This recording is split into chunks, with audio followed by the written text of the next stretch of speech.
Hello વિદ્યાર્થી મિત્રો, આપ સૌનું આપના યુટ્યુબ ચેનલ પર હાર્દિક સ્વાગત છે.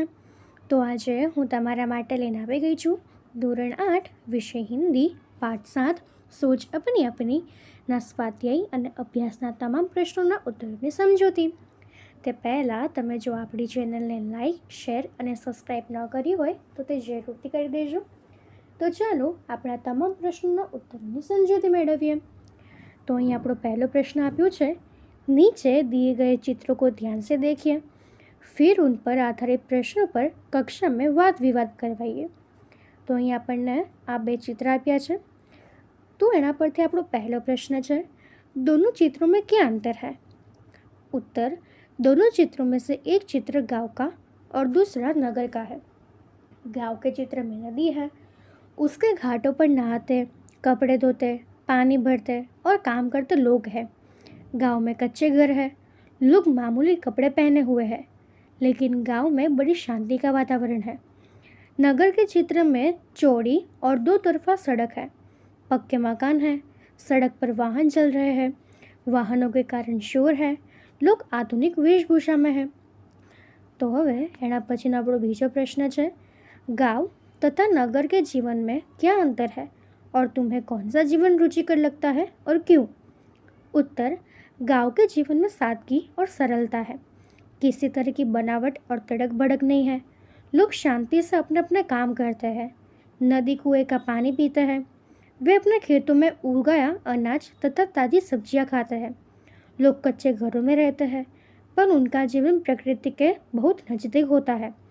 नगर के जीवन में तड़क भड़क और बनावट अधिक होती है, लोग आधुनिक और फैशनेबल कपड़े पहनते हैं, वे पक्के मकानों में रहते हैं, वे नल का पानी पीते हैं और बाजार से अनाज तथा फल सब्जी खरीद कर खाते हैं. नगर की सड़कों पर वाहन का हमेशा शोर होता है, लोग दुकान, बैंक और दफ्तर में काम करते हैं. नगर के जीवन में शांति नहीं होती, लोगों का जीवन प्रकृति से बहुत दूर होता है. नगर के जीवन में अनेक दोष है, फिर भी मुझे यहाँ का जीवन ही पसंद है, क्योंकि यहाँ के लोग शिक्षित और प्रगतिशील होते हैं.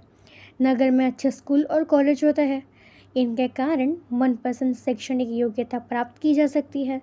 अनेक संस्थाएं, पुस्तकालय आदि व्यक्ति की योग्यता बढ़ाने में सहायक होते हैं. उन्नति के जितने अवसर नगर में है उतने गांव में नहीं है, इसलिए मुझे नगरीय जीवन की ही रुचिकर लगता है. એના પછીનો પ્રશ્ન છે, क्या तालाब का जल पीने के लिए योग्य है? यदि नहीं तो क्यों? उत्तर, तालाब का जल पानी के लिए योग्य नहीं होता.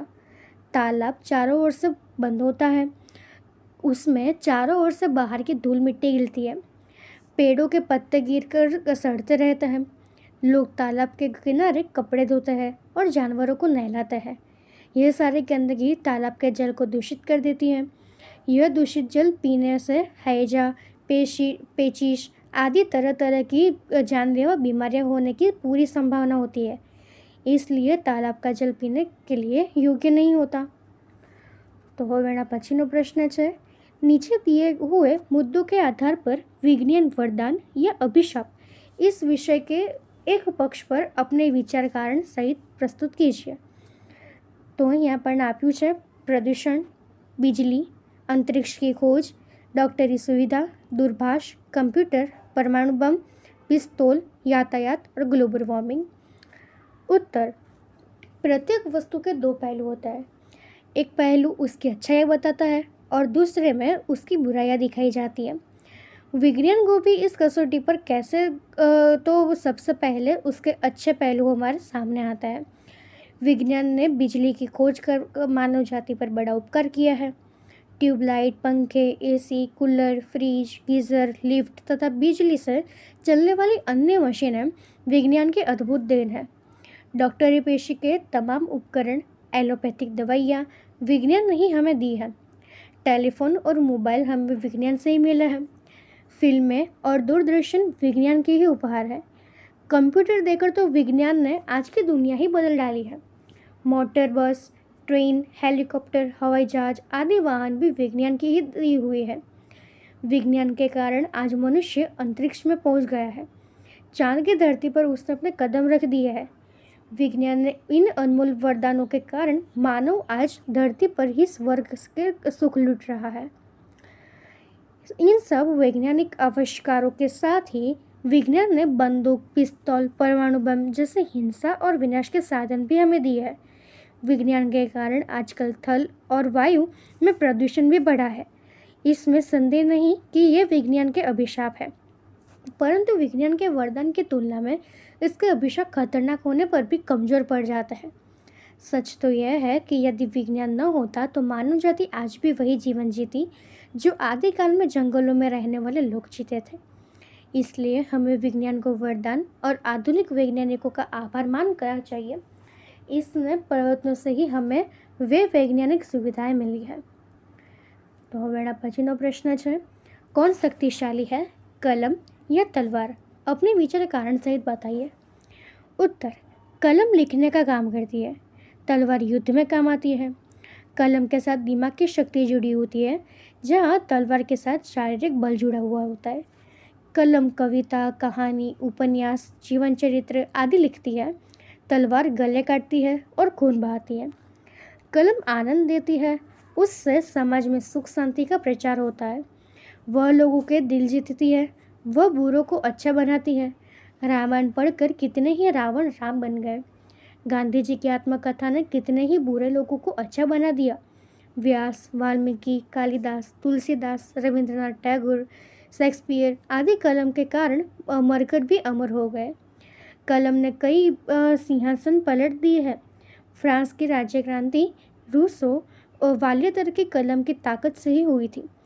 तलवार रक्षा का साधन ज़रूर है, पर उसकी शक्ति कुछ समय तक ही रहती है। कलम की शक्ति युग युग तक छाई रहती है। इसलिए मेरे विचार से तलवार की अपेक्षा कलम ही अधिक शक्तिशाली है। तो હવે પછીનો આપણો પ્રશ્ન છે, दी गई सामग्री पढ़िए और उसके आधार पर प्रश्न के उत्तर दीजिए। तो અહીંયા આપણને આપ્યું છે કે बहुत दूर जन्म ले रहा है धरती जैसा ग्रह, એના વિશે આપણને થોડીક માહિતી આપી છે। તો હવે એના પરથી આપણો પહેલો પ્રશ્ન છે कि अंतरिक्ष के किस घटना से वैज्ञानिक उत्साहित है? उत्तर, वैज्ञानिक इस घटना से उत्साहित है कि अंतरिक्ष में पृथ्वी जैसा एक नया ग्रह जन्म ले रहा है। बीजो प्रश्न है, पृथ्वी जैसा ग्रह बनने के लिए अंतरिक्ष में किस प्रकार की स्थिति होना आवश्यक है? उत्तर, पृथ्वी जैसा ग्रह बनने के लिए यह आवश्यक है कि अंतरिक्ष में पानी मौजूद हो, इसके साथ धूल मिट्टी की परत हो, ऐसी चट्टानों हो जिनसे पृथ्वी की ऊपरी परतों का निर्माण हुआ है। तो एना पछी આપણો ત્રીજો પ્રશ્ન છે કે રેખા ખીંચકર સહી જોડે બનાવીએ। 424 प्रकाश वर्ष तो ये थશે पृथ्वी के नए ग्रह की दूरी। 1.6 करोड़ वर्ष तो ये थશે नए ग्रह की उम्र। 10 करोड़ वर्ष पूर्ण ग्रह बनने में लगने वाला समय। स्पिट्जर स्पेस नासा का टेलीस्कोप और कैरिसिस से तो ये थશે वैज्ञानिक। तो આપણે આ રીતે લખી શકીએ।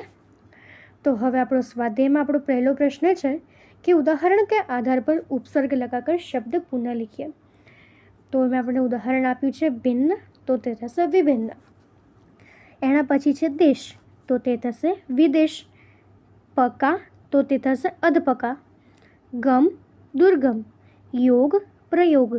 जीव निर्जीव। बल निर्बल। समझ गैरसमझ। सुविधा असुविधा। वांछित अवांछित।